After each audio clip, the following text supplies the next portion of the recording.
Vous voyez bien les slides. Super. Eh bien, c'est parti, on va démarrer. Donc, aujourd'hui, on va parler de gros gains, d'une super stratégie SEO qui a permis d'aller chercher une superbe croissance de trafic. En plus, franchement, ça me fait vraiment plaisir puisqu'on va parler d'Agicap, qui est une très belle scale-up lyonnaise. Dont tu es le Head of SEO, Romain. Et puis, puisque vu que SMG, on est également une scale-up lyonnaise, eh bien, du coup, ça me fait extrêmement plaisir de t'avoir parmi nous.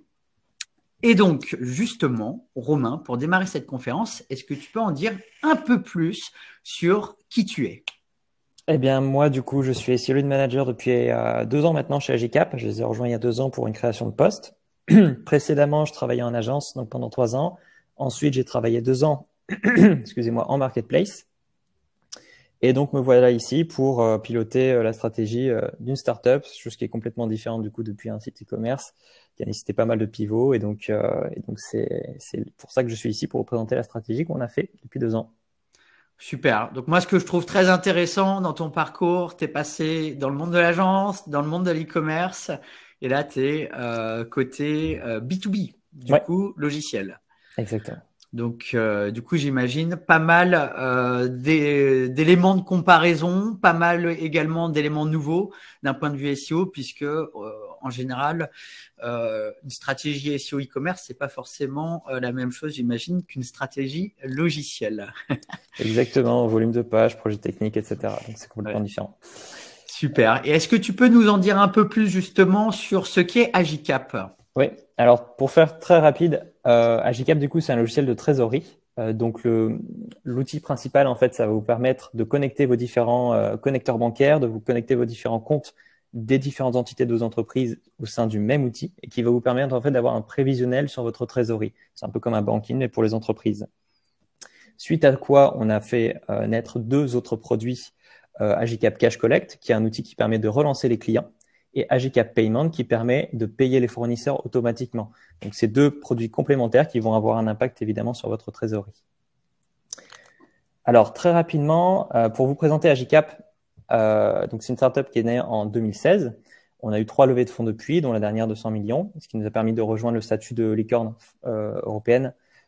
Et donc, on a grandi très rapidement, ce qui fait que le contexte dans lequel s'est dressée cette stratégie-là a été fait dans un contexte d'expansion à la fois au niveau produit, au niveau des pays et au niveau des équipes, qui a été complètement exponentiel. Quand je suis arrivé, on était 200 et là, on est plus de 600 maintenant. On a ouvert dans pas mal de pays, on a pas mal de clients dans différents pays et on va voir en quoi ça va impacter du coup la stratégie SEO ici. Ouais, puis j'imagine gérer le SEO quand la boîte est petite et après gérer le SEO alors que la boîte est en train de grandir à une vitesse folle, ça demande un peu d'adaptation, j'imagine.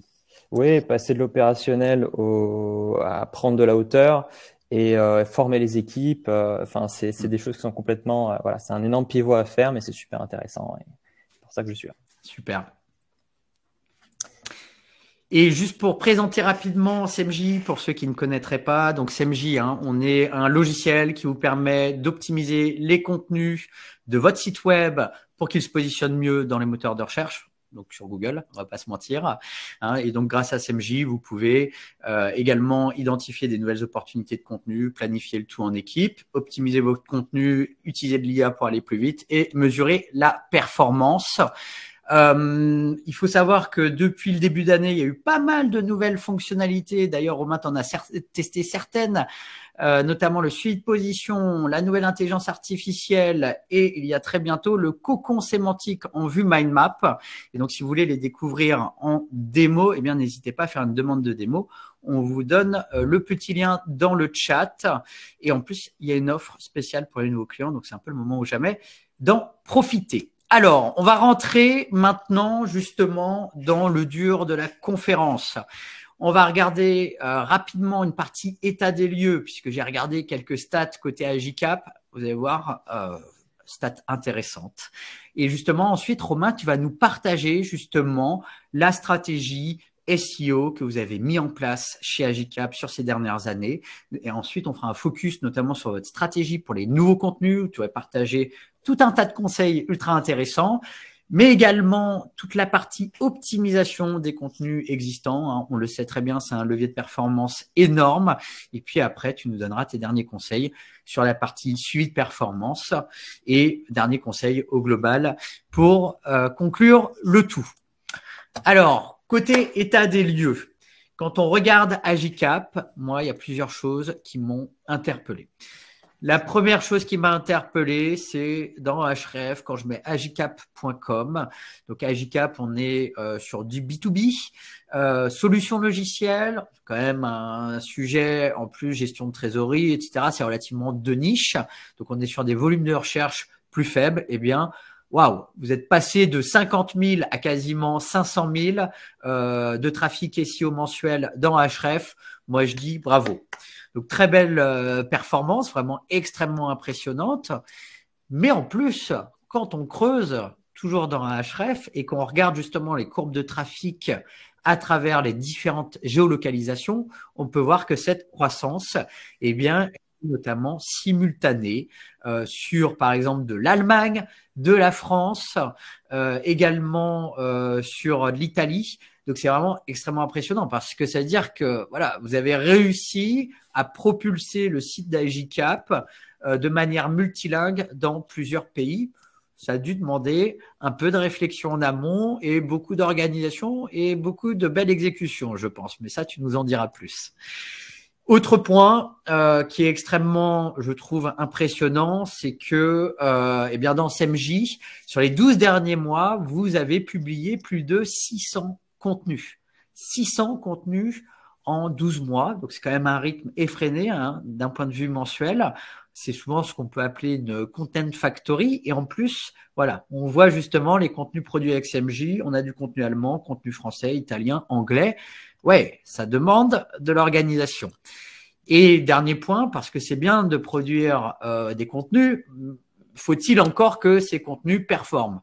Donc, notamment, un des points qui va nous intéresser, c'est la performance d'un point de vue trafic, hein, notamment les clics SEO de Search Console.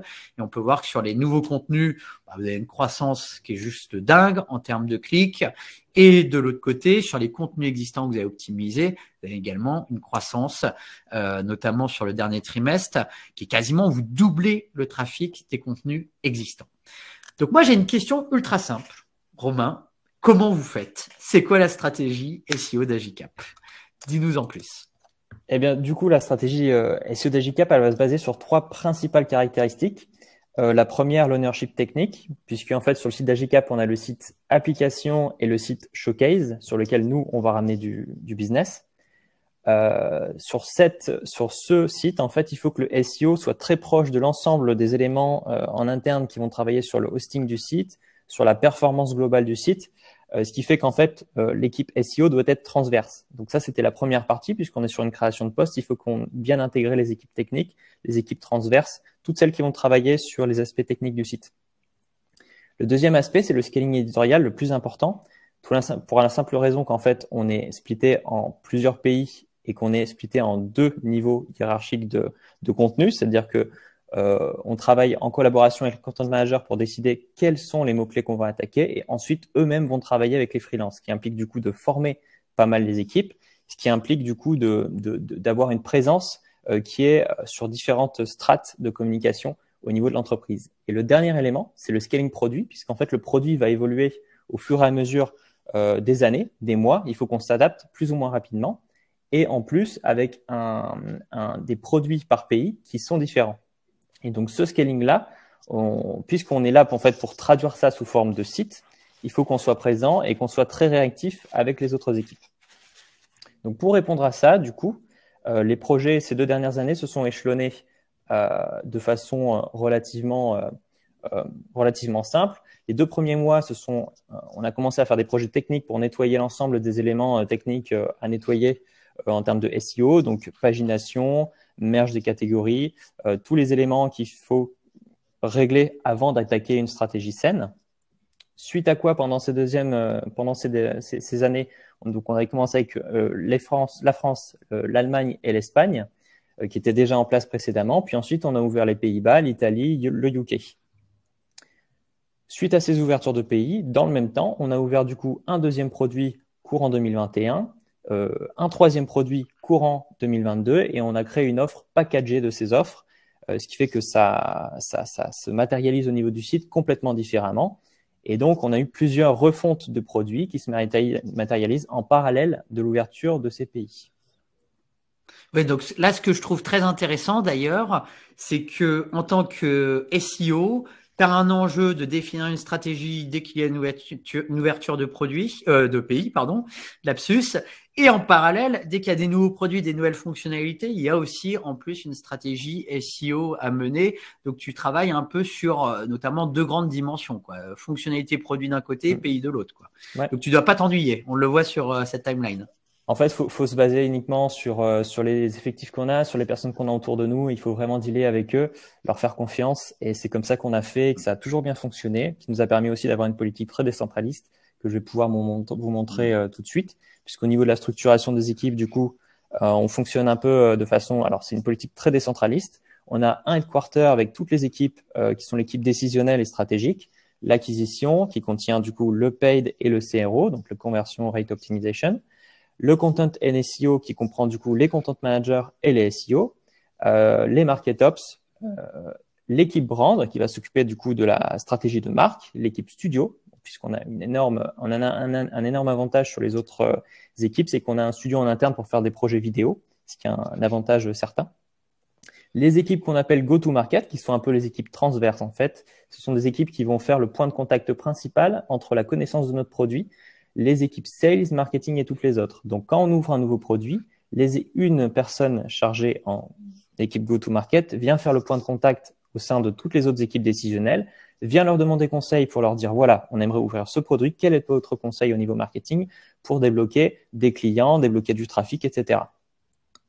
Ensuite, on a l'équipe CRM qui s'occupe du coup des demandes entrantes au sein de notre CRM. Donc, du coup, nous, on est chez HubSpot. Et ensuite, toutes ces personnes-là vont se baser sur l'expertise qu'on a en local, des personnes qui sont directement en contact avec les clients, qui ont des feedbacks et qui ont l'expertise locale de leur pays, les country managers, les équipes sales et les équipes customer success qui vont gérer du coup la relation avec les clients. Suite à ça, du coup, il y a un dernier élément que j'aimerais évoquer avant d'aborder plus en profondeur du coup la stratégie. Ça va être d'évoquer le fait que du coup on soit un produit d'innovation. Oh, pardon, ici. Qu'est-ce qui fait que donc au niveau des pages de résultats, les personnes qui vont taper notre outil, vu que c'est un nouvel outil qui est très peu connu du marché, il y a très peu de personnes qui vont taper logiciel de trésorerie. Ils vont taper des demandes qui sont connexes parce qu'ils connaissent pas forcément le fait qu'il y ait des logiciels pour le faire. Ils vont taper plan de trésorerie, budget prévisionnel, beaucoup de requêtes qui sont beaucoup plus tapées que notre requête principale qui est logiciel de trésorerie, ce qui va impliquer deux choses. Et donc, premièrement, être présent sur beaucoup de mots-clés, être présent sur plus de mots-clés qui sont des mots-clés informationnels, comment on fait pour, et ensuite faire beaucoup de conversions, améliorer la conversion pour que ce trafic, on puisse leur présenter l'outil comme répondant à leurs besoins. Et donc ça, c'est quelque chose qui est très spécifique puisque quand on est sur des logiciels SaaS, c'est très présent. Et progressivement, on voit que année après année, les requêtes liées au logiciel de trésorerie apparaissent et on commence à bien s'implanter sur les marchés. Ouais, donc ça, c'est un point qui est extrêmement important et qui revient très souvent dans une stratégie de contenu, hein. Il y a cet enjeu, du coup, de bien penser au parcours client. C'est-à-dire, il y a peut-être peu de gens qui pensent à un logiciel de trésorerie. Par contre, il y en a plein qui se posent la question de comment faire un plan de trésorerie. J'imagine télécharger des modèles, etc. Et donc, ça demande vraiment d'imaginer toutes les requêtes que va taper ton client sur Google, quoi. Ouais, c'est ça, exactement. Et ça va nécessiter pas mal d'adaptation. Et puis on voit que selon les pays, il y a un niveau de maturité qui est différent. Il faut accompagner vraiment l'innovation. Mais c'est ça qui est intéressant. Et puis nous, spécifiquement, on est sur une clientèle qui possède beaucoup d'outils extrêmement traditionnels, donc des Excel, etc. Et notre objectif, c'est de casser ça pour pouvoir arriver à implanter le marché. Et au final, on a très bien réussi à faire ça pour AgiCap. Super. Alors justement, du coup, on voyait que vous avez produit énormément de contenus, dont 500 nouveaux contenus. hein, en 12 mois. Donc, c'est quand même un rythme important. Est-ce que tu peux nous en dire plus sur le processus, comment vous êtes organisé, c'est quoi tes conseils de process pour réussir à, je dirais, à produire autant de contenu de manière internationale? Oui, bah alors premièrement, du coup, il y a les pays qu'on va vouloir ouvrir au niveau de l'entreprise, au global, des décisions qui sont menées du top management, et il y a les pays qu'on va vouloir ouvrir pour des raisons SEO. Il faut vraiment que ce soit une décision qui soit en parallèle, et donc on va prendre plusieurs éléments pour évaluer le potentiel SEO d'un marché. Donc premièrement, ça va être les coûts de production des contenus, puisque nous, on est principalement un site de contenu sur le marché, et deuxièmement, potentiellement, ce que peut nous apporter ce marché. Donc ce qui est bien, ce qui nous permet de faciliter cette démarche, c'est quand on a un pays qui est déjà mature, puisqu'on va permettre du coup d'estimer le volume moyen de l'ensemble des requêtes ou d'estimer le trafic global du marché qui est déjà mature et d'essayer de le transposer au volume de marché qu'on peut attaquer. Donc principalement, par exemple, si la France serait à un niveau moyen à 12 000 en recherche moyen de requêtes par mois, le CA potentiel serait estimé, c'est un chiffre estimé à 3500 par exemple, et on pourrait avoir un retour sur contenu qui serait à peu près d'un 25.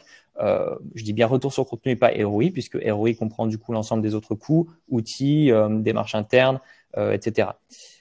Si par exemple le marché espagnol est légèrement en dessous en termes de volume, mais que le volume du prix Homo est largement plus bas qu'en France, on pourra estimer que du coup, le retour sur contenu sera légèrement plus haut qu'en France avec un pays qui serait moindre. Contrairement aux Pays-Bas, où par exemple, on va avoir un pays avec un volume largement plus bas, mais avec un volume de production qui est largement plus haut. Le prix Homo est environ est plutôt correct sur ce qu'on peut trouver sur le marché. Et donc, suite à ça, on va décider d'attaquer prioritairement un marché ou un autre, sachant que du coup, il y a beaucoup d'autres éléments que je ne vais pas évoquer ici, la concurrence, le fit produit avec le marché, mais ça va dépendre vraiment de l'entreprise dans laquelle vous êtes. Donc ça, c'est estimer la rentabilité des marchés. Il faut absolument le faire avant d'attaquer un pays. Oui, donc il faut vraiment bien prendre en compte le coût de production d'un contenu. Et là, on le voit, hein, un contenu aux Pays-Bas, potentiellement, c'est plus de 2 fois le prix qu'un contenu en Espagne. Donc, super intéressant à avoir en tête dans l'analyse, je dirais, SEO pour une stratégie internationale. Ouais, et puis voilà, le SEO demande quand même pas mal d'investissement au début et ensuite les revenus sont exponentiels. C'est pas du SEA où on va pouvoir faire au mois le mois et scaler vraiment la stratégie. Là, c'est vraiment il faut savoir où on investit. Ouais. Et d'ailleurs, parce que là, on parle de contenu, on parle de SEO, souvent, on peut se poser la question, oui, mais mes contenus, ils aident aussi à créer du trafic depuis les réseaux sociaux, l'email, etc. Là, les contenus ou le trafic global d'Agicap, globalement, le SEO, c'est quelle part? Alors, le trafic, c'est à peu près 75-80% du trafic. Oui. Okay. Sachant qu'on est, en termes de MRR, de lead, etc., on est à moins puisque le levier historique, c'est le paid. On serait aux alentours de 20-25% en termes de lead et de MRR générés depuis le levier, ce qui est quand même déjà excellent. Donc, tout le trafic, 80% c'est du SEO. Donc, en gros, la notoriété web, 80% c'est le SEO. Et la partie pur chiffre, on est à 25% de SEO. Okay. Ouais, le SEO est intrinsèquement beaucoup plus. On a beaucoup plus de new visitors depuis le SEO, puisqu'on attaque des sujets informationnels qu'ils connaissent pas forcément, et donc c'est pas forcément des personnes qui viennent via les autres leviers. Oui, puis on en reparlera après, mais je pense après forcément on parlera ça dépend des modèles d'attribution.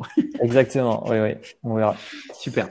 Bah, du coup, une fois qu'on a estimé la rentabilité d'un marché, ce qui serait intéressant, ce serait de savoir comment nous, on a décidé d'attaquer ces marchés. On a décidé, pour que ce soit réplicable facilement, d'attaquer sur un format très simple. On commence avec 15-20 contenus créés par mois. On va se baser uniquement sur est-ce que le pays est mature ou pas. Premièrement, quand on attaque un marché, on n'a aucun mot-clé. On n'a pas de base de clients ou base de trafic pour l'éprouver et pour voir si on peut attirer des leads, c'est-à-dire des potentiels clients avec ça. Donc, on va créer pendant un an 15-20 créations de contenu par mois et on va voir s'il fonctionne bien. Au bout d'un an, on va essayer de réoptimiser des contenus puisqu'on a l'obsolescence des contenus et on a pas mal de choses qui permettent en fait, quand on optimise un contenu, de réoptimiser et d'augmenter très rapidement le ranking. Et donc, on va diluer au bout d'un an avec par exemple 25% d'optimisation et 75% de création. Et ensuite, au niveau des marchés de plus de 2 ans, on va chercher à fixer nos positions puisque en fait, si on ne touche plus un contenu, le contenu meurt et on va perdre le business qui est généré depuis celui-là. Et donc, on va plutôt créer que très peu de contenu, créer des contenus qui sont basés sur les nouveaux produits ou les nouvelles sémantiques qui sont découlées de ces nouveaux produits. Et on va garder uniquement de l'optimisation pour améliorer le ranking des positions qui nous génèrent du business.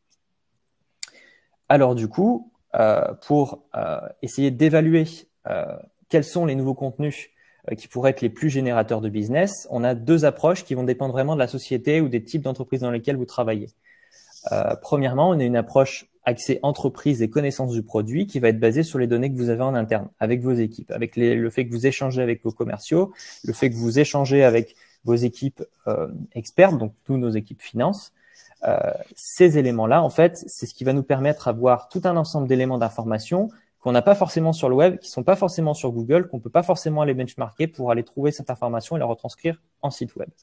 Deuxièmement, on va avoir tout ce qui est basé sur la data et le ROI, donc toutes les données de vos concurrents, la donnée que vous pouvez aller récupérer avec des données externes, comme par exemple les outils de visibilité Ahrefs, SEMrush ou autres, et toutes les données que vous pouvez aller chercher sur d'autres pays. Nous, par exemple, on est pionnier côté Europe West, donc les principaux sites sur lesquels on va aller chercher des idées, c'est des sites qui sont aux US, par exemple QuickBooks, FreshBooks, des sites qui sont beaucoup plus gros et qui sont présents dans beaucoup plus de pays, qui vont nous permettre d'avoir une base de mots-clés qui vont être beaucoup plus importantes. Et donc, il faut à la fois qu'on mêle cette connaissance entreprise et produit et cette utilisation de la donnée data qui, nous, sera du coup extra-Europe.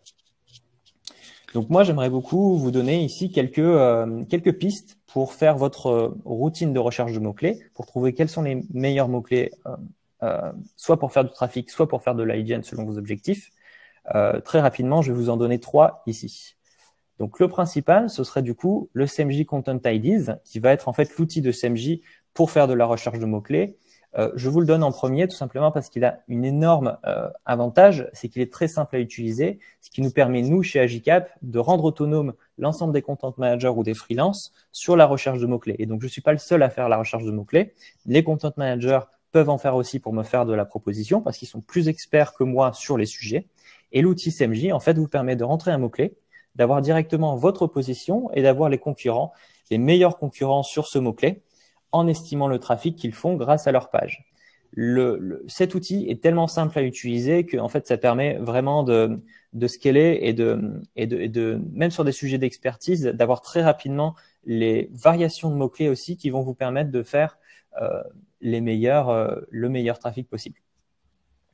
La deuxième routine de recherche de mots-clés, ce serait d'utiliser tout simplement, donc ça c'est la méthode la plus standard, d'utiliser des bases de recherche de mots-clés comme SEMrush ou Ahrefs qui vont vous permettre là d'avoir des données qui sont un peu différentes. Vous n'aurez pas uniquement le search volume, vous aurez des données comme par exemple le CPC. Le CPC, c'est une donnée donc, qui est AdWords, qui permet d'évaluer le volume moyen de clics qu'un site est prêt à payer pour attirer un utilisateur. Donc, plus le CPC est fort, plus ça échelonne, du coup, ça évalue le niveau de transactionnalité de la requête. Ça ne veut pas dire que l'utilisateur va être à même de payer quelque chose sur votre site. Il faut filtrer la donnée. Mais plus le CPC est fort, généralement, plus c'est des requêtes qui sont transactionnelles. Et donc, plus c'est des requêtes qui vont être concurrentielles et donc, c'est des requêtes qui sont peut-être potentiellement intéressantes au niveau business. Donc, c'est déjà un élément qui permet de pondérer le volume de recherche moyen, puisque si on se base uniquement sur le volume de recherche moyen, vous allez faire beaucoup de trafic, vous n'allez pas forcément faire beaucoup de business, de clients. Et par exemple, là, Romain, on peut voir la 4e ligne du tableau, logiciel de comptabilité en ligne. On voit qu'on a un CPC à $4. Bon, vu le mot-clé, potentiellement, on peut se dire, là, tu vas avoir des taux de conversion pas mal, c'est ça? Ouais, c'est ça, ou du moins, ou par exemple, un client qui va être plus à même de payer plus que si c'était autre chose. On le voit très bien avec les artisans, sur d'autres domaines, etc. Plus le panier moyen est fort, généralement, plus le CPC aussi sera fort. Ouais. Nous, en l'occurrence, du coup, on a des outils à la fois qui sont des outils plus slow market, nous on est plutôt mid market, et donc on est prêt à payer plus pour une même requête. Super. La dernière routine de recherche de mots-clés que j'aimerais vous évoquer, ce serait tout simplement d'aller chercher les mots-clés qui remontent sur les contenus que vous avez déjà créés. Quand vous avez créé un contenu, il va s'indexer, il va performer au bout de 2-3 semaines, vous allez commencer à remonter sur les requêtes sur lesquelles vous êtes dans des outils comme Ahref. Au bout de un mois et demi, vous aurez l'ensemble des requêtes sur lesquelles à peu près vous allez rester. Et ce qui est intéressant, c'est que quand vous allez aborder un sujet spécifique au sein de votre article, même si c'est pas le sujet principal, vous allez quand même avoir un mot-clé qui va remonter entre les positions 30 et 100, mais qui ne va pas remonter au-dessus parce que c'est pas le sujet principal de l'article. C'est intéressant d'aller récupérer ces mots-clés-là, principalement parce que ça va vous permettre tout simplement de développer un cluster de pages sur un même sujet. Par exemple, si vous attaquez le sujet Contract Management, vous remontez sur Contract Management Solution parce que dans votre article, vous parlez des différentes solutions qui permettent de faire du Contract Management. Et donc, vous allez vous dire, OK, on va créer une page spécifique sur ça pour atterrir en top 3, attirer du trafic et potentiellement des leads. Ça va vous permettre en fait vraiment d'attaquer des grappes de mots-clés de façon extrêmement naturelle au fur et à mesure de l'évolution de votre site. Ça va vous permettre au Content Manager de rédiger sur un sujet sur lequel ils ont déjà rédigé et donc beaucoup plus facile pour eux à dépiler. Et ça va leur permettre de faire du maillage interne sur ce sujet-là parce qu'ils vont facilement faire le lien entre les différents clusters de pages. Donc les clusters, c'est les groupes de pages que vous allez attaquer sur un sujet précis. Ouais, donc là, c'est tout bénef à tout niveau. Et ça, d'ailleurs, vous le faites au bout de combien de temps? C'est-à-dire, vous avez publié la page Contract Management.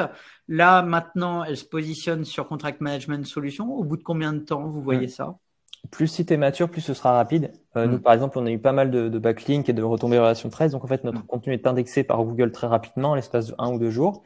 Au bout de 2-3 semaines, on commence à atterrir sur le ranking maximum qu'on peut avoir. Donc, en réalité, au bout de 2-3 semaines, on peut le faire. Mais moi, je décide quand même d'attendre 1 mois et demi par sécurité pour vraiment avoir tous les mots-clés qui remontent dans la base. Super. Super. Donc, au bout d'1 mois et demi, regardez les mots-clés de vos pages pour identifier des pages connexes à créer. Ouais. Super tips. C'est ça. Donc voilà. Alors, il y a beaucoup d'autres routines de recherche de mots-clés qui vont dépendre du site sur lequel vous travaillez. Là, on en a évolué juste 3. Mais une fois que vous avez ces mots-clés, une fois que vous avez listé l'ensemble de ces mots-clés, j'aimerais beaucoup vous évoquer comment nous, on travaille. On travaille en cluster de pages. Donc, ce qu'on va faire, on va commencer par les regrouper dans une database qui va permettre de les catégoriser et d'intégrer l'ensemble des tags qui vont permettre de les différencier d'un contenu à l'autre pour les prioriser. Donc, on va les mettre au planning. On va les regrouper en cluster de mots-clés pour n'en oublier aucun, pour qu'il n'y ait aucun trou dans la requête. Et ensuite, on va les taguer en fonction des différents agrégats qui vont être intéressants à analyser en termes de données. Par exemple, le format de page qu'on va faire pour répondre à, par exemple, donc logiciel de comptabilité. Ce qui sera intéressant, ce serait par exemple d'avoir une page produit qui montre que vous êtes un logiciel de comptabilité pour montrer que vous vendez un produit. Logiciel de comptabilité définition, ce qui serait bien, ce serait d'avoir un format glossaire, un format définition. Logiciel de comptabilité gratuit, donc pourquoi pas un article en tant que guide. Comment créer un logiciel de comptabilité, un how-to, un guide. Et donc, suite à ça, les différents agrégats que vous allez ajouter, vous pourrez analyser donc le volume de trafic que vous générez depuis vos pages produits, depuis vos pages glossaires, depuis vos pages articles, etc. On va utiliser d'autres agrégats, par exemple le funnel stage, BOFU, TOFU, MOFU. BOFU veut dire donc bottom of the funnel, ça veut dire que ce sont des personnes qui sont les plus proches de votre tunnel de transaction. Ce sont des personnes qui seront plus à même de payer rapidement pour votre outil. On va les catégoriser de cette façon pour essayer de déterminer ce qui relève du coup de l'informationnel ou du transactionnel pour voir ensuite, par exemple, là où il faudrait faire plus d'optimisation de la conversion ou autre. Donc ça, c'est notre méthode. Ensuite, on va du coup déterminer si on va plutôt ramener du coup, donc l'ICP, c'est l'Ideal Customer Profile, qui vous permet de déterminer à peu près le client que vous allez apporter grâce à cette thématique. C'est estimatif, mais le mieux, ce serait d'avoir de la data sur concrètement depuis quelle page vous attirez le volume moyen, donc la taille d'entreprise de l'entreprise des personnes que vous amenez depuis cette thématique.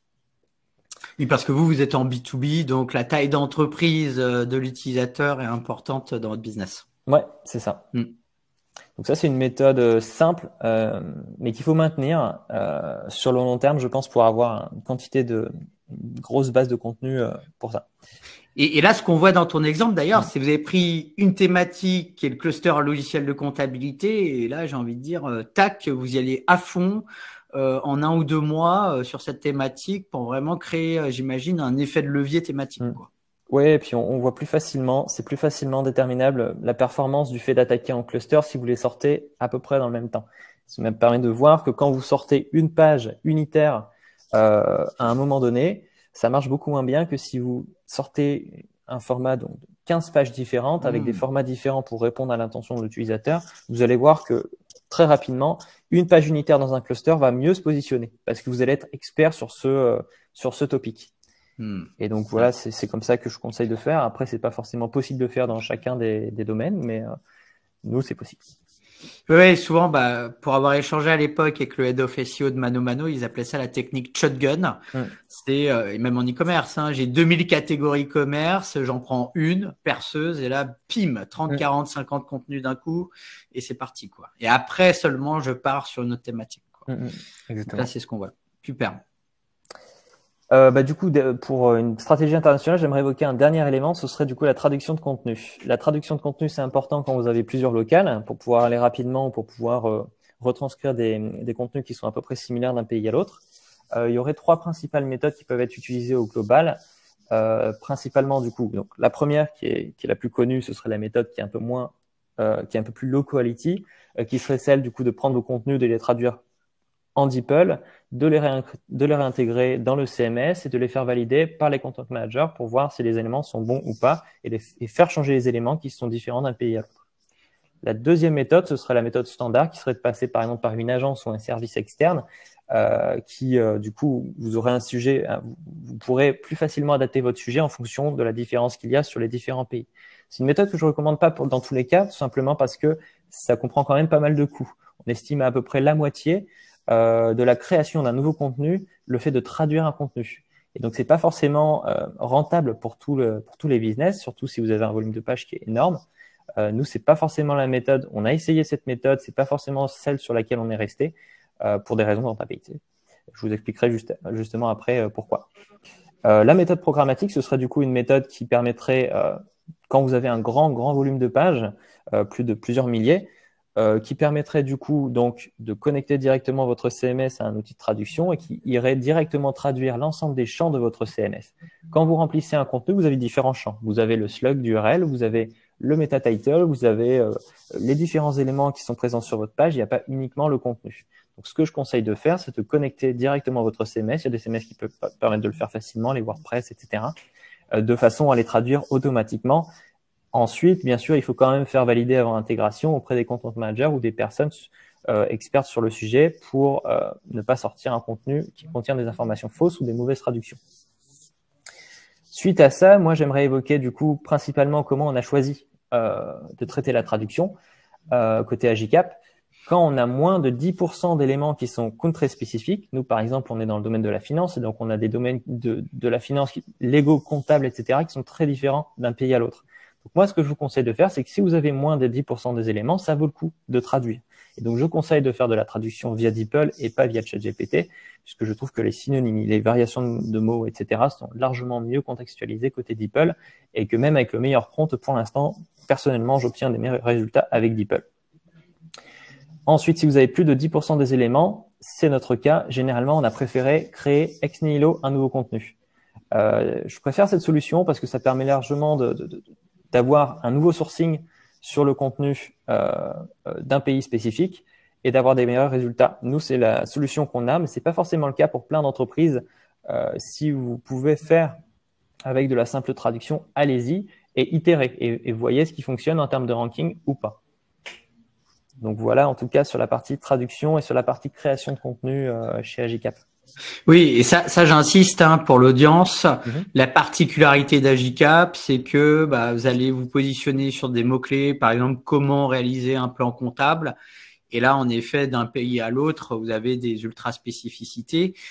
Dans tous les cas, moi, ce que j'entends et peut-être comme conseil qu'on pourrait donner à l'ensemble de l'audience, quel que soit le secteur, c'est prenez en compte que dans chaque pays, même si vous êtes en B2C sur une thématique un peu globale, il y a des us, des coutumes, il y a des spécificités pays par pays. Et dans tous les cas, d'un côté, on peut gagner du temps avec des outils, mais faire relire, bonifier et réoptimiser d'un point de vue SEO pour le pays spécifiquement, c'est un point potentiellement important.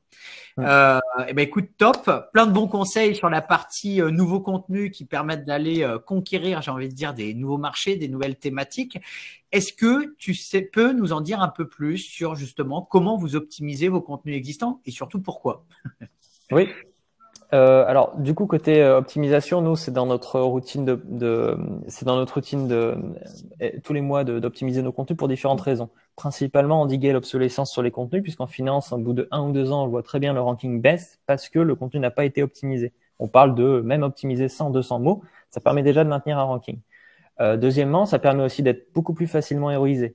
Quand vous prenez une position 7 et que vous atterrissez top 3, vous allez générer beaucoup plus de trafic et de business d'un coup, même si parfois il suffit d'ajouter 300, 400 mots. Et donc quand vous publiez un nouveau contenu, c'est beaucoup plus coûteux que d'optimiser votre contenu. Pour cette raison, c'est beaucoup plus facilement héroïsable et je pense vraiment que ça devrait être dans la routine de tous les sites de le faire. Donc principalement aussi ensuite, l'intention de recherche évolue. Par exemple, sur une requête, je sais pas, logiciel de comptabilité, vous pouvez très bien d'un mois avoir une page de résultats Google qui recense toutes les homepages des logiciels de comptabilité parce que Google considère qu'il doit vous présenter des outils. Et d'un mois à l'autre, vous pouvez par exemple avoir une page de résultats qui présente uniquement les comparateurs et les sites comparateurs type G2, Capterra, Independentio qui vous présentent les différents outils pour avoir un comparatif des outils sur le marché. En fonction de ça, votre contenu va être plus ou moins optimisé. Et ce que permet en fait CMJ, c'est justement que comme vous allez réoptimiser, réanalyser votre contenu avec CMJ, vous allez directement voir quand une intention de recherche évolue, puisque votre scoring CMJ, basé sur ça, basé sur les 10 premiers résultats, va baisser en termes de scoring, ce qui va vous permettre de ne plus avoir à aller checker dans vos outils de recherche de mots-clés pour voir si un contenu a baissé ou pas, et ensuite rétro-ingénierer pour voir pourquoi il a baissé. CMJ permet d'automatiser ça. Et dernièrement aussi, améliorer la conversion de la page puisque généralement, nous en tout cas, de notre expérience, que ce soit via des banners, des sticky banners, différents éléments de conversion, l'optimisation du taux de conversion d'une page permet très rapidement de faire x2 sur le volume de conversion d'une page et donc c'est très rentable de le faire en même temps que l'optimisation du contenu. Comment on va détecter les contenus à fort ROI à optimiser? Donc, dans CMJ, vous pouvez setup 3 goals de conversion différents. Dans notre cas, ce qui est pertinent de faire, c'est de calculer le nombre de demandes d'essais gratuits, le nombre de demandes de démo et le nombre de téléchargements de ressources qui vont nous permettre d'attirer des leads qui sont de différentes qualités.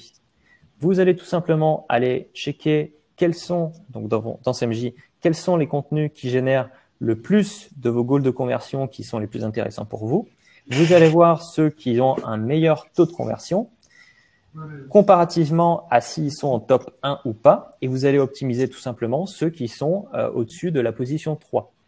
Et je peux vous assurer que quand vous passez de position 8 à top 2, votre hygiène va augmenter de façon exponentielle avec très peu d'optimisation. D'ailleurs, on voit que là, tu as un contenu qui a un taux de conversion à 11%, contenu informationnel, plutôt joli niveau CRO. Oui, alors comprendre le e-voicing. Oui. Alors, en termes généraux, que plus la donnée est faible, plus le taux de conversion généralement sera fort. Après, oui, peut-être que voilà. Après, à voir parce que les leads qu'on attire en fonction des pages vont pas forcément être de la même qualité. Donc, faut aussi analyser ça en fonction de votre site. Si c'est du e-commerce, c'est moins. Il y a moins à faire cette analyse-là, en tout cas sur les gros sites de contenu et sur le SaaS B2B, c'est un peu plus important quand même à faire. Ensuite, vous faites l'optimisation. J'aimerais préciser du coup qu'une optimisation ne se limite pas aussi au scoring CMJ, même si ça vous permet de optimiser le contenu HTML. Il n'y a pas que ça. Il faut optimiser du coup les SEO tags, ajouter des assets médias qui sont uniques. Si vous ajoutez des images de banque publique, c'est beaucoup moins intéressant, que ce soit au niveau de l'utilisateur, au niveau Google. Donc, ce que je vous conseille de faire, c'est vraiment de rendre ça digérable par votre utilisateur et d'optimiser de façon la plus complète. Et donc, moi, ce que je vous conseille, ce qu'on fait nous, c'est d'intégrer à chaque optimisation un template de page de base que doit respecter du coup le freelance qui itère une deuxième fois sur un contenu. Ce qui comprend du coup les tableurs, les status, le nombre de liens entrants et sortants que vous pouvez obtenir via CMJ et des différentes exigences que vous avez sur cette optimisation. Et ensuite, dernièrement, ce qu'il faut, c'est analyser du coup le résultat du coup de ces optimisations. Par exemple, sur la gauche, vous pouvez voir une de nos pages qu'on a optimisées qui était progressivement en train de décliner parce qu'augmentation de la concurrence, parce qu'obsolescence de contenu. On l'a optimisé, on a directement récupéré le niveau approximatif qu'on avait précédemment, sachant qu'il y avait plus de concurrence, ce qui nous a permis directement de récupérer le nombre de leads. Et ensuite, à droite, de regarder le nombre de leads en fonction des différents systèmes d'information que vous avez pour récupérer le nombre de clients entrants que vous avez face à ça. On voit très rapidement, c'est la première ligne que vous voyez là, le nombre de leads qui ont été obtenus grâce à cette optimisation. Bah super, hein. Merci beaucoup Romain là pour tous ces conseils, notamment sur la partie contenu existant. Vous l'aurez compris, les contenus, c'est un peu comme un potager, il faut en prendre soin, il faut les arroser, il faut les entretenir. Et moi, j'ai une autre question pour toi du coup. Donc, on a parlé de 600 contenus au global sur 12 mois. Pour la direction, pour l'entreprise, c'est un investissement considérable. J'imagine il y a des enjeux de suivi de performance. Est-ce que tu peux nous en dire plus justement sur comment vous faites ? Oui, alors analyser ça au niveau opérationnel pour nous, c'est différent d'analyser ça et de communiquer auprès des différentes décideurs. Donc nous, on échelonne ça en deux principales modes de communication. Principalement la communication pour les équipes opérationnelles. Donc par exemple, quand vous allez communiquer sur un dev, montrer l'impact que ça va avoir sur les pages de résultats ou sur le trafic, etc. Même si c'est pas son cœur business, il va être incité une fois que vous allez lui montrer l'impact de ce qu'il fait. Ensuite, par exemple, les content managers, ou les freelances même, quand ils ont rédigé et que le contenu est top position sur un sujet spécifique, ils sont super contents de l'apprendre. Donc, pour moi, il faut échelonner ça entre les communications extrêmement court terme et extrêmement terre à terre sur qu'est-ce qui se passe sur un contenu, sur une conversion, etc. avec les équipes opérationnelles versus la communication qu'on va avoir les top managers, qui sera plus du coup des données lead gen, CA, MRR, où ils vont plutôt avoir envie d'avoir une vue globale sur le levier, pas forcément de rentrer sur les URL spécifiques. Et eux vont avoir envie de savoir on a dépensé combien, on a rapporté combien. Et donc, il va falloir communiquer de façon différente, que ce soit au niveau des reporting ou au niveau des modes de communication via, par exemple, les channels sur lesquels vous communiquez, Teams, Slack, etc. Et donc, ça, c'est un point très important, ouais. Je trouve. La communication opérationnelle et la communication au niveau des C-level est pas la même. Et j'aime beaucoup ton tips de mettre en avant les gains. Ah tiens, on est arrivé dans le top 3 sur tel mot-clé. Bravo à mon rédacteur. Moi, je trouve que c'est des sujets qui sont ultra importants pour motiver l'équipe. Et être dans le top 3 sur Google sur un mot-clé, ça parle à tout le monde, même à nos parents, même à nos oncles, nos familles, même à nos grands-pères, grand-mères. Donc ça, c'est top. Ouais, c'est ce qui fait qu'on fait un métier un peu, on va dire, un peu plus fun, où on voit directement l'impact. Taper dans Google, tout le monde connaît, c'est clair. Du coup, au niveau opérationnel, comment on va analyser les résultats? On va analyser les résultats directement en allant voir les résultats des contenus via SMJ, par exemple. Donc, la première chose que vous allez regarder, c'est le temps d'indexation des contenus qui va vous permettre d'avoir un degré d'importance aux yeux de Google.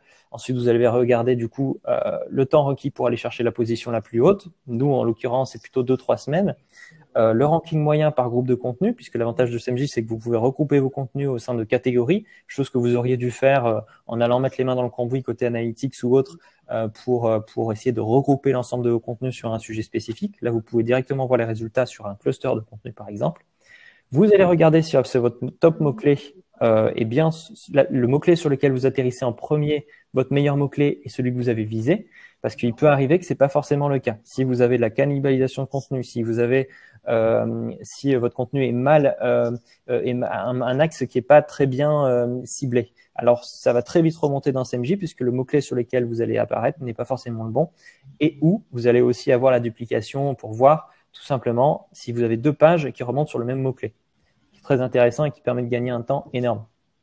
Ensuite, dans un second temps, vous allez regarder les clics réels, les sessions et les conversions générées depuis ces contenus, chose que vous pouvez setup dans SMJ directement. Et ensuite, le revenu généré, puisque vous allez pouvoir avoir les paniers moyens aussi pour cette analyse de résultats. Au niveau plus macro, au niveau global, ce que vous allez communiquer, moi, ce que je conseille de faire, c'est d'avoir une vue qui est full funnel, que ce soit en e-commerce, que ce soit en site de contenu, etc. L'objectif, ce serait de regrouper l'ensemble de vos KPI au sein d'une vue full funnel, ce qui va vous permettre en fait de gommer l'effet de la saisonnalité. Si par exemple tous vos chiffres sont rouges, vous allez très rapidement voir que c'est normal si vous êtes à moins 10% de trafic, que vous soyez en moins 10% de lead gen. Chose qui est pas normale si ces deux steps sont différentes, c'est qu'il y a un souci quelque part dans la conversion, dans d'autres éléments. Donc moi, ce que je conseille de faire, en tout cas sur notre typologie de site, c'est d'avoir premièrement les KPI de visibilité, quels sont tous les mots-clés sur lesquels vous vous positionnez, quels sont les top 3, vous pouvez ajouter différents éléments, le nombre de liens, etc. Ensuite, les sessions réelles que vous faites ou le volume de clics via la Search Console, en fonction du prisme que vous aurez choisi d'avoir. Et ensuite, les différents éléments de conversion, donc le nombre de leads générés via les formulaires, les démos, et ensuite, intégrer aussi, ce que j'aime bien faire, c'est les différentes steps côté commercial, parce que ça vous permet aussi d'avoir des données sur la santé des clients que vous allez apporter via votre levier pour avoir une vue qui est absolument héroïste. Il ne faut pas se limiter du coup au volume de leads que vous rentrez, sinon c'est facile de faire des leads un peu pas terribles. Donc voilà, c'est vraiment avoir une vue full funnel que je conseille d'avoir. Et dernier conseil que j'aimerais donner, c'est que c'est possible aussi d'avoir une vue forecast, une vue de prévisionnel des données que vous avez. Par exemple, il y a des modèles comme Prophet qui peuvent être mis en place avec soit donc du coup RStudio ou Python. Il y a des tutoriels en ligne qui permettent de le faire. Vous pouvez très rapidement checker avec des données, par exemple 2 ans de données sur vos sessions, par exemple en mensuel. Chaque mois, vous avez ça. Vous pouvez essayer d'estimer combien vous allez avoir sur les mois prochains, ce qui vous permet en fait d'avoir un énorme impact au niveau du top management, au niveau prévisionnel, au niveau du réel que vous allez faire pour voir si vous êtes bien ou pas au niveau de vos résultats. Ça va vous permettre de gommer la saisonnalité et de pondérer aussi le nombre de jours moyens puisqu'il n'y a pas le même nombre de jours dans le mois et donc ça va vous impacter si vous avez une donnée au mois le mois. Donc voilà mes conseils pour ça. Et j'aimerais ajouter un dernier élément sur l'aspect ROI du SEO. Il y a des choses à retenir sur le ROI du SEO. Principalement, on est vachement dépendant de ce qu'on appelle les modèles d'attribution. Un modèle d'attribution, c'est du coup quand vous allez ramener un client, quand vous allez générer un panier moyen, quand vous allez générer du recurring revenu, à combien est attribué. Si vous apportez 1 000 €, est-ce que ça va être attribué si le client est arrivé en premier en SEO et est revenu par une newsletter et est revenu ensuite par une campagne paid? À qui est attribué, à qui sont attribués les 1 000 €. Nous, principalement, on est en first attribution, mais il faut savoir que chaque modèle d'attribution a des avantages et des inconvénients qu'il faut connaître. Sur GA, par exemple, vous pouvez avoir ces différents modèles d'attribution que je vous conseille de comparer pour voir quels sont les modèles qui sont avantageux à l'un ou pas et voir si votre levier est plutôt un levier brand awareness, c'est-à-dire des personnes qui ne connaissent pas du tout le produit et qui viennent et qui vont revenir par d'autres leviers, ou l'inverse. Évidemment, c'est beaucoup plus rapide en termes de conversion côté e-commerce et peut-être un peu moins intéressant à analyser. En tout cas, voilà. Deuxièmement, c'est du coup analyser. Oui. Oui, non, mais j'allais dire ça, c'est un conseil qui est très important. Ne vous contentez pas forcément de vous arrêter à une analyse au premier clic. Niveau modèle d'attribution, comparez les modèles, comparez du last click, comparez les autres modèles pour avoir une vue peut-être un peu plus 360 degrés sur ce qu'apporte le SEO, puis les synergies aussi d'un canal à l'autre, puisqu'il y a aussi ces synergies entre, par exemple, le remarketing en ads avec le SEO, etc., etc. Ça, c'est un point qui est extrêmement important. Ouais, c'est simple. Par exemple, si vous avez une retombée presse énorme, si vous communiquez avec les autres leviers, vous allez très bien voir que vous allez avoir une augmentation sur tous les leviers et donc estimer l'impact qu'il y a eu par rapport à la performance de ce que vous avez fait réellement, c'est super important. Et donc c'est des choses qu'il faut forcément prendre en compte tôt ou tard, quoi. Et j'aime beaucoup là tes 2 graphiques où là on voit à coût égal de SEO/content. Tu as un gain de chiffre d'affaires exponentiel puisque bah voilà, c'est quand même l'avantage du SEO et du content versus le SEA où à coût égal, bah, tu génères CA égal, quoi. C'est ça, en fait, le SEA, en plus, est beaucoup plus scalable. Ils vont dépenser un certain nombre de budget et ils vont calculer un ROS en fonction de ce qu'ils ont dépensé. Et en fait, dès le premier mois, vous allez pouvoir avoir le maximum potentiel. Enfin, ça met du temps à se mettre en place quand même, au niveau des mots-clés, des campagnes ads, etc. Mais vous allez très rapidement avoir le maximum de potentiel versus le spend. Donc, le ROI sera calculable directement. Le SEO, en revanche, lui, c'est exponentiel. Les efforts que vous allez faire le premier mois seront encore analysables au bout de 1 an et demi, sans forcément dépenser plus. par évidemment les optimisations pour obsolescence. Mais du coup, le ROI du SEO est complètement différent à analyser et c'est quelque chose qu'il faut prendre en compte et qu'il faut vendre auprès des équipes qui sont décisionnaires sur les budgets, quoi. Voilà. Super. Et dernier conseil, c'est tout simplement c'est pas forcément faisable pour tous les sites, mais nous, ce qu'on fait, c'est qu'on lance des campagnes de ROI après que le contenu final ait atteint son ranking maximum pour pouvoir isoler la performance réelle d'une campagne ou d'une sémantique. Il faut isoler la création et le netlinking de façon à voir quel est réellement l'impact du netlinking versus la création de contenu. Et donc, on n'échelonne pas du tout ça de la même façon. Ça nous arrive très peu, donc, au final, de faire une optimisation et de faire une campagne de netlinking au même moment, de façon à analyser beaucoup plus facilement et à justifier de l'augmentation d'un ranking une fois qu'une page a reçu plus de liens entrants en son sein. Voilà en tout cas sur la partie ROI. Super Romain. Avant qu'on attaque les questions, quels seraient tes 3 derniers conseils? Yes, ce qui en découle du coup de la présentation rapidement, ce serait déjà de communiquer un maximum avec toutes les équipes, leur donner envie de faire du SEO. On a un levier qui est extrêmement, on va dire, fun et facilement appréhendable à condition de bien communiquer. Moi, ce que je conseille, c'est de vraiment communiquer avec toutes les strates hiérarchiques de votre entreprise et surtout, du coup, principalement, de les former au levier SEO, de leur donner envie d'en faire et de faire en sorte que on sache exactement quand contacter le SEO pour voir s'il y a un impact et pas qu'il y ait des débordements. Ensuite, c'est communiquer sur tous les channels et auprès de toutes les personnes avec un niveau de communication qui est évidemment différent.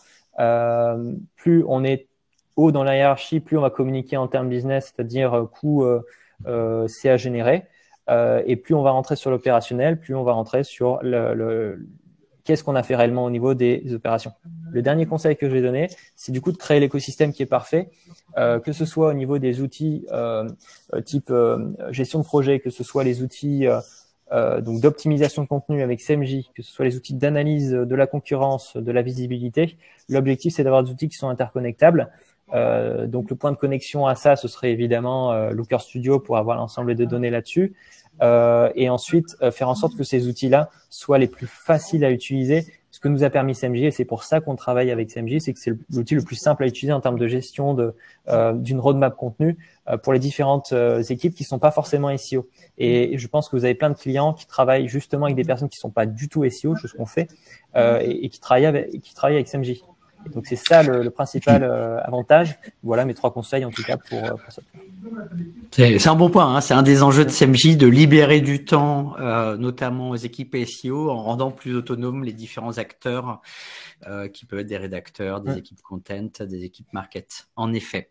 Merci beaucoup Romain pour tous tes précieux conseils qui sont des conseils très concrets. Je rappelle, Agicap en 2 ans, c'est x10 de trafic. Donc, c'est une performance qui est hors norme en B2B logiciel. Il y a pléthore de questions. Je propose qu'on en réponde à 3-4 rapidement puisque là, le temps tourne. Première question.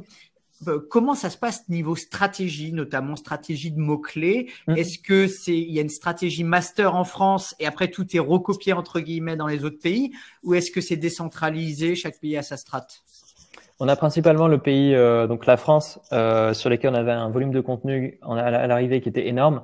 Donc, on a décidé principalement de porter au niveau des autres pays ces mêmes sémantiques. Mais ce qui est intéressant de voir, c'est qu'au niveau business, on va pas forcément en tirer le même business face à chacun de ces éléments. Donc, on a la stratégie principale. On va voir les différents pays pour évoquer avec le content manager en local qui est natif, de dire est-ce que cette thématique-là est pertinente pour toi? Est-ce que faire un format de page face à ça qui est sur ce format-là, est-ce que c'est pertinent ou pas? La personne valide, invalide, on y va et on teste. Mais on fonctionne vraiment en termes d'itération. On se permet de lancer beaucoup de contenu et ensuite de revenir dessus si ça fonctionne ou si ça fonctionne pas. Et on voit très rapidement qu'avec très peu d'itération, parfois certains contenus fonctionnent très très bien. Voilà. Super.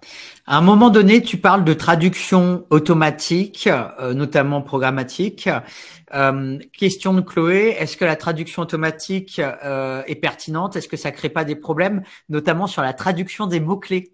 Ouais, c'est horrible. En tout cas, sur notre thématique, en finance, il y a beaucoup de faux positifs. Vous allez avoir une traduction qui correspond pas du tout à ce qui est réellement tapé. Et puis, il y a aussi des thématiques qui, par exemple, je vous donne le mot-clé de trésorerie. En anglais, vous allez avoir donc cash, cash flow qui est flux de trésorerie. En Italie, vous allez avoir flussi di cassa, tesoreria et cassa. Donc, vous allez avoir des correspondances de mots-clés qui sont complètement différentes, qui doivent être traitées différemment. Et donc, sur notre thématique, en tout cas, on fait vraiment de la recherche spécifique. Ce que je fais, c'est que je prends le mot-clé, je le traduis, je regarde dans Google et généralement, si vous tapez un mot-clé qui n'est pas majoritaire, dans la page de résultats Google, vous allez avoir les variations du mot-clé qui sont réellement utilisées par les sites natifs. Donc, c'est comme ça que nous, on fait. C'est pas forcément, il n'y a pas forcément besoin de faire ça sur d'autres thématiques, mais en tout cas, il faut faire très attention parce que vous pouvez lancer des roadmaps de contenu très mauvaises si vous avez le mauvais mot-clé. Et donc, faut toujours valider avec des natifs, c'est ce que je conseille, quoi. Super. Autre question d'Elisa. Est-ce que vous avez un seul site, par exemple en .com pour targeter plusieurs marchés, ou est-ce que vous avez un TLD différent à chaque fois? Je crois que vous êtes en .com au global, du coup, plutôt. Est-ce que tu vois des avantages, des inconvénients à chaque approche? Ouais. On avait un .fr au début. Ensuite, il y a 2 ans et demi, on est passé en .com et ensuite, on est passé sur des répertoires de langues, ce qui est plus facile à gérer, à manager, surtout que c'est géré par la même équipe. Donc, j'ai pas de recommandation spécifique sur ça. Les sous-domaines fonctionnent aussi très bien. En tout cas, nous, on est en dessous répertoire et puis ça comprend du coup une certaine facilité d'administration à ce niveau-là, quoi. Super. Allez, dernière question, qui est une question un peu duplicate entre Roxane et Florence. Elle fait référence à la slide où tu montrais les différents mots-clés autour d'un logiciel, des logiciels de comptabilité. Ouais. Et tu montrais dans ton planning, voilà, on va faire un topic cluster, un cocon sémantique sur le sujet. Et donc, la question de Roxane et Florence, c'est est-ce qu'il n'y a pas des risques de redite dans les contenus? Est-ce qu'il n'y a pas un risque de cannibalisation à ce niveau-là? Ouais, justement, c'est pour ça que c'est mieux de le planifier à l'avance et de dire au rédacteur, quand vous allez aborder la partie définition, moi, ce que je conseille de faire, donc concrètement, c'est que vous allez évoquer le sujet dans une sous-section. Donc, dans tous les autres, par exemple, sur le logiciel de comptabilité définition, vous avez déjà une page de définition. Sur tous les autres sujets, vous allez juste légèrement aborder le sujet et envoyer un lien vers le contenu principal. Mais ça, il faut avoir conscience avant. Et on le voit très rapidement, notamment du coup grâce à SMG, de voir s'il y a de la cannibalisation ou pas entre deux contenus, ou via Href sur les différentes pages qui se positionnent sur voilà. Mais ouais, faut éviter, faut dire au rédacteur, ne parlez pas de ça parce qu'on en a déjà parlé sur cet autre topic. Mais normalement, ça se fait plutôt naturellement en fonction aussi des recommandations SMG que vous avez. Super. Eh bien, un grand merci à toi, Romain, pour tous tes conseils, tout ton partage d'expérience, qui était vraiment extrêmement riche. Bravo encore pour les très belles performances d'Agicap.